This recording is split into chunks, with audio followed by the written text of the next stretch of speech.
Yeni bir videodan daha herkese merhaba, ben Sefa Kandemir. Yeni Ford Tourneo Connect sadece Ford severlerin değil, işi ve ailesine aynı derecede önem gösterenlerin çokça tercih ettiği Tourneo Connect yenilendi. 7 kişilik oturma düzeni, 4 tekerden çekiş sistemi ve etkileyici sürücü yardımcı özellikleriyle piyasadaki rakiplerini çokça zorlayacak yeni Tourneo Connect'i yakından tanımaya başlayalım.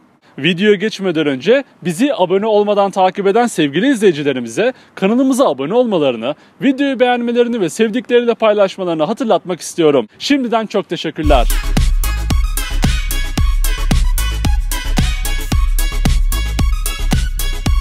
Yeni Ford Tourneo Connect ilk kez 2002 yılında piyasaya çıkmış, Panel Van sınıfının çok sevilenleri listesine üst sıradan giriş yapmıştı. Aradan geçen zamanda 2 jenerasyon 4 makyaj geçiren Tourneo Connect tamamen yenilenen 3. nesliyle karşımızda. Volkswagen Ford ortaklığının bir ürünü olan yeni Tourneo Connect'te yeni kediye dair birçok detaya şahit oluyoruz. Fakat biz kıyaslamamızı yaparken önceki nesil Tourneo Connect'i de unutmayacağız. Yeni Ford Tourneo Connect'e önden baktığımızda önceki neslinde sert bakan sürat ifadesinden kurtulup daha ağırbaşlı bir tasarıma kavuştuğunu görüyoruz. Ön tarafın tamamına hakim olan büyük panjur ve onun üst köşelerinde mağrur bir bakış ifadesine sahip olan Ford imzalı farlarla oldukça güçlü bir duruş kazanıyor. Alt tarafta ise köşelerde C şekilli krom trim parçalarıyla süslenmiş, üzerinde sis farlarının yer aldığı tampon tasarımı yer alıyor. Bu haliyle yeni Explorer'a çok benzeyen yeni Tourneo Connect'in ön tasarımı benden yıldızlı bir tam puan almayı başarıyor. Yeni Tourneo Connect'in profiline geçtiğimizde onu ilk anda tanımanızın oldukça zor olduğu bir tasarımda karşılaşıyoruz. Yeni Tourneo Connect ile önceki neslini kıyasladığımızda aralarında hiçbir benzerlik bulunmuyor. Profil tasarımının tamamını yeni kediden alan yeni Tourneo Connect'te daha sade ve daha az hareketli bir duruş kullanılmış. Bu duruşun en büyük destekçilerinin başında ise ön farlardan başlayıp stoplara kadar uzanan keskin düz omuz çizgisi geliyor. Profilde yapacağım en büyük eleştiri, makyaj öncesinde gayet güzel şekilde gizlenen sürgülü kapı raylarının yeni modelde öylece ortalıkta bırakılması oldu. Tasarım konusunda estetik hissettirmeyen bu hamle benden eksi puan aldı. Bunun yanı sıra standart olarak 16 inç büyüklüğünde gelen alaşım jantları sport donanım seviyesinde 17 inç olarak da satın alabiliyorsunuz. Ayrıca ilk defa kullanılan Bondless Blue rengi de dahil olmak üzere 10 farklı dış renk seçeneği zevkinize sunuluyor. Yeni Tourneo Connect'in arka tarafına geçtiğimizde yeni kediye çok benziyor diyenlere hayır, benzemiyor demek istiyorum. Yeni Tourneo Connect'in arka tasarımını önceki nesliyle kıyasladığımızda sanki iki farklı markanın araçlarını konuşuyormuş gibi hissediyoruz. Genel tasarım karakterini yeni kediden alan yeni Tourneo Connect'in arka tarafında yeni kediden farklı olarak cam altında krom çita ve plaka boşluğunun tasarım detayı bulunuyor. Yeni kedide aşağıya doğru bakan plaka boşluğu yeni Tourneo Connect'te yukarıya doğru çevrilmiş. Buna ek olarak bagajın alt merkezindeki büyük harflerle yazılmış Tourneo yazısını da unutmayalım. Yeni Tourneo boyutlar konusunda iki farklı seçeneği kullanıcılar için sunuyor. L1 isimli kısa ve L2 isimli uzun versiyona sahip olan yeni Tourneo boyutlarıyla hem ailenize hem de işinize hitap ediyor. Yeni Tourneo Connect 4500 mm ile önceki nesline göre 82 mm daha uzun, 1855 mm ile önceki nesline göre 20 mm daha geniş ve 1798 mm ile önceki nesline göre 46 mm daha alçak boyutlar sunuyor. L2 isimli uzun versiyonda ise 4853 mm uzunluğa sahip olacaksınız. Yeni Tourneo Connect'in en çok vakit geçireceğimiz iç mekanda bizi neler bekliyor? Öğrenmeye hazır mısınız? Yeni Tourneo Connect'in kabin tasarımını önceki nesliyle kıyasladığımızda derin bir oh çekiyorum. Ford modellerinde beni çokça yoran, üst üste binmiş tasarımdan kurtulan yeni Tourneo Connect'in kabin tasarımı göz alıcı gözüküyor. Yeni kedi ile aralarındaki tek farkın direksiyon simidi olduğu yeni Tourneo'daki bu tasarımı ben oldukça beğendim. Onun hemen arkasında Volkswagen modellerinden hatırladığımız ortasında renkli yol bilgisayarının bulunduğu analog göstergeler yer alıyor. Volkswagen modellerinden farklı olarak mavi imleçlerle renklendirilen bu göstergeler oldukça şık gözüküyor. Üst donanımlarda ise 10.25 inç büyüklüğünde dijital göstergeye sahip olabilirsiniz.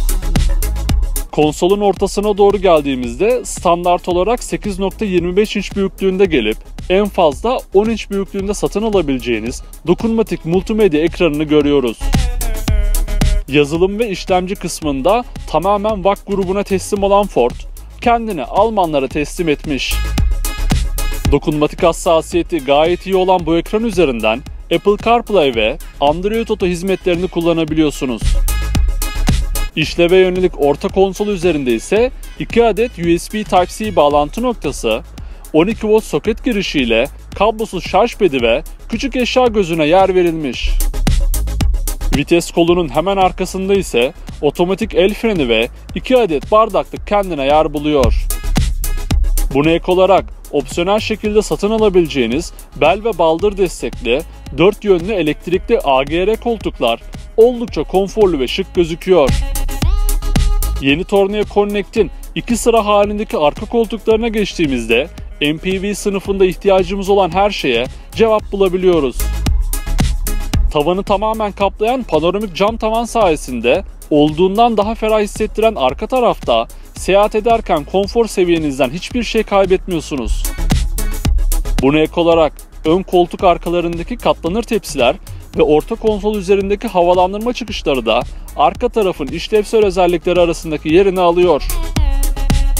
Ayrıca kullanmadığınız her an kapatabileceğiniz bu koltuklar sayesinde taşıma kapasitenizi arttırabilirsiniz. Yeni Tourneo Connect L1'de 2. ve 3. sıra koltuklar yatık haldeyken 2600 litre bagaj hacmi sunulurken L2'de 3100 litre bagaj hacmi sunuluyor. Şimdi ise yeni Ford Tourneo Connect'te bulunarak BMW'den en fazla konforu almanızı sağlayacak gelişmiş güvenlik ve sürücü yardımcı özellikleri neler? Hep birlikte öğrenelim. Yeni Tourneo Connect'te lüks sedanları kıskandıracak 19 adet güvenlik ve sürücü yardımcı özelliği sunuluyor.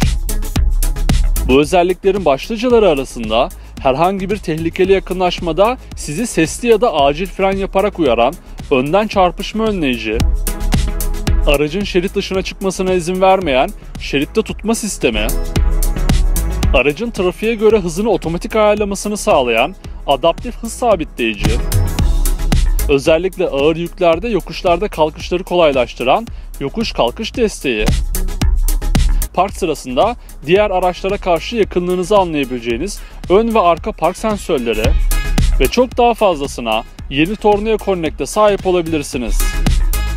Yeni Ford Tourneo Connect'te bulunarak sınıfının çok ötesinde olmasına neden olan motor ve şanzıman özelliklerine dair her şeyi öğrenmeye hazır mısınız?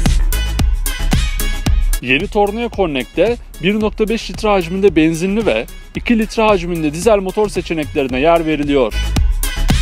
Motor ve şanzıman özelliklerinin ötesinde 4 tekerden çekiş sistemiyle satın alınabilen yeni Tourneo Connect, MPV sınıfında fark yaratmayı başardı. Ayrıca tüm modellerde 6 ileri manuel şanzıman standart olarak geliyor. Buna ek olarak direksiyon arkasındaki kulakçıklarla da yönetilebilen 7 ileri çift kavrama otomatik şanzımana da sahip olabilirsiniz.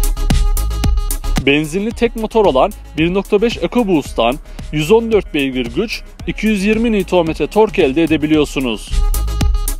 Bu motorun 100 kilometredeki ortalama yakıt tüketimi manuel viteste 7.4 litre olurken otomatik viteste 7.5 litre olarak kayda geçiyor.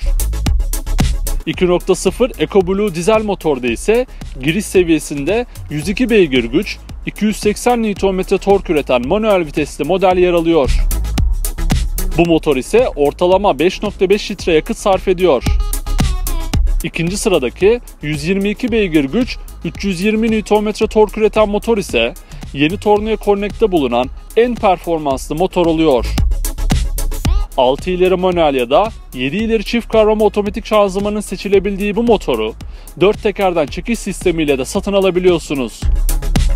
Bu motorun ortalama yakıt tüketimi manuel viteste 5.5, otomatik viteste 5.8 ve 4 çeker manuel kombinasyonunda ise 6.1 litre olarak kayıtlara geçiyor.